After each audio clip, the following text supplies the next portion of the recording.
all about it? Yes, we do. In the meantime, we, corporate we, there is not the First Nazarene Israelite Hospital of Miami. There is not the Health and Rehabilitation Nazarene Israelite Messianic Center of Sunrise. It doesn't exist. You can go to any state in this country. You can go to any country in the world. You will not find a single healthcare facility, a single barber shop that we have built to minister to people who can't afford haircuts. We have nothing, we offer nothing, and we build nothing, because all we want to do is discuss if is it okay for women to wear. So that we're here in the Torah, we've got Torah da'ah, but we're not doers of the Torah. It says here in verse 13, what does it say there, Darrell? It says, the doers of the Torah will be declared tzaddikim. Yeshua defined what doing the Torah meant in Matthew 25, did he not? He said what? And I won't go there now, Matthew 25. Now the church, on the other hand, the church, the claims. You're still in the claim. He's still in the claim. Who? He? Who? He? Who? I don't know. Who told him? He told me. I don't know. He told him. Who? Poor blind lady. But here, when the church feeds the hungry,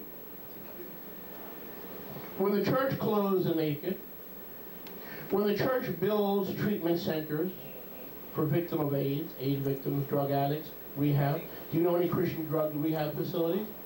Tons.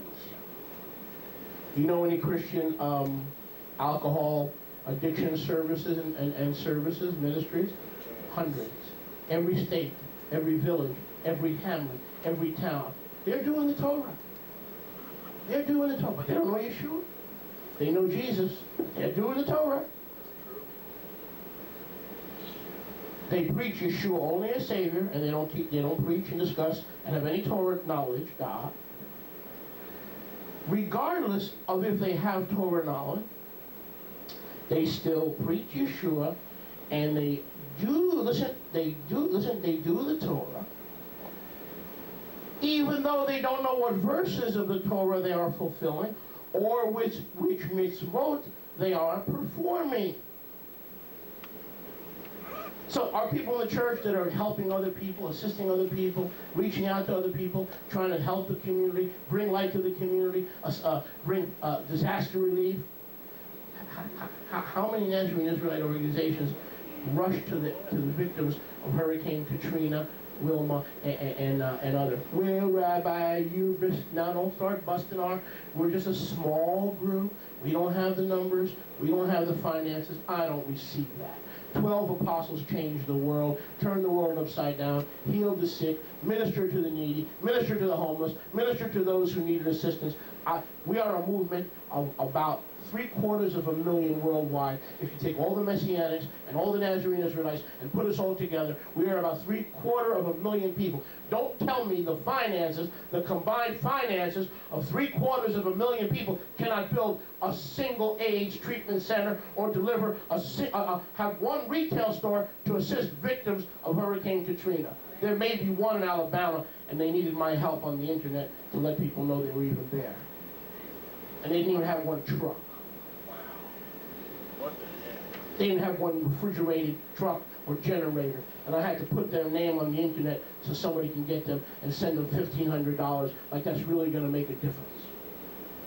When entire communities were wiped out. Well, maybe we just don't have the money. Well, wait a second. Yahweh funds, in other words, Yahweh's work done Yahweh's way never lacks Yahweh's provision. I'll say that again. Yahweh's work done Yahweh's way never lacks Yahweh's provision. I'll say that again. Yahweh's work done Yahweh's way never lacks Yahweh's provision.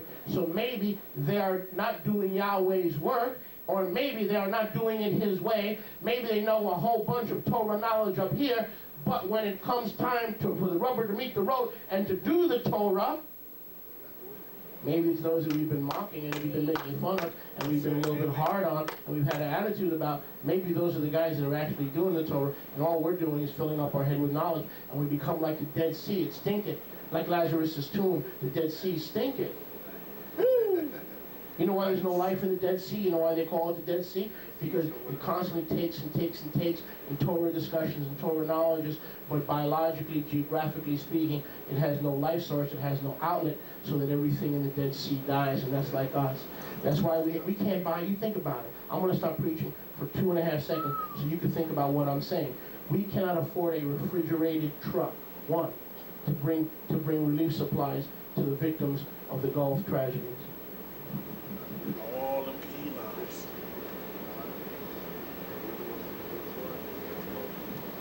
Why can't we afford it? Why don't we have the money? Why don't we build these things? Because it hasn't been priority. The priority is to raise up rabbis. Why? To raise up new rabbis. Why? So they can sit with 15 people in the living room and all have more Torah knowledge. I believe it's the word of Yahweh, not the Quran, that says, knowledge puffs up, but ahava edifies. There you go. So if we're all puffed up thinking there's nothing to do, we do nothing. We got more knowledge in the church, we have more insight in the church, we have more understanding in the church, we have more discernment in the church, we have more of the truth in the church, so that means they're unworthy, we are worthy, we're so puffed up that we don't put the monies to use to do these things. We got no street knowledge. Of course we got the money. There are people in this room that make $150,000 a year. Where are you? It ain't me, don't look at me that way. Give me a job. Where are you? I need a There are job. people in Nazarene Messianic congregations who make $300,000-$400,000 a year.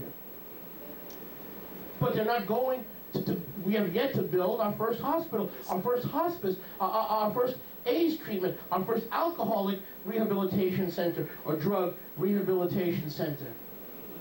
It's pitiful, it's woeful, and that's why I got out of the movement. That is why I resigned from the union. Not because I had an argument with anybody. I'm not arguing with anybody. I just was tired of people who did nothing, but the culmination of doing nothing, it had nothing to say about the fact that they were doing nothing. When I ask a rabbi and give him 6 weeks to prepare a message, and he tells me he has nothing to teach,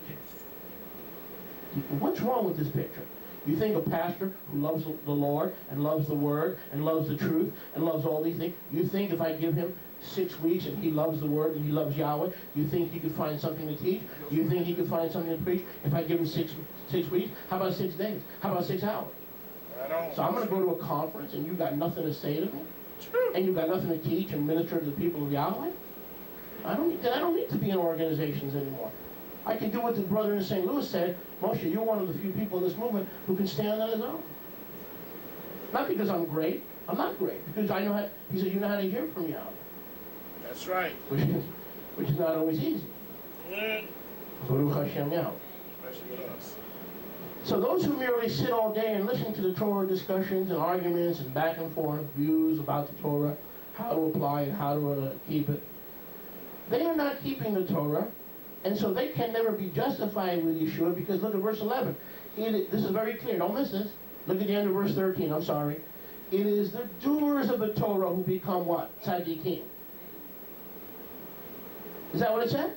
So if I can prove to you that the church that doesn't know they're doing the Torah is doing the Torah, and that all of us who think we're doing the Torah, and we are not doing the Torah, what is our position vis-a-vis the church? Look at verse 13.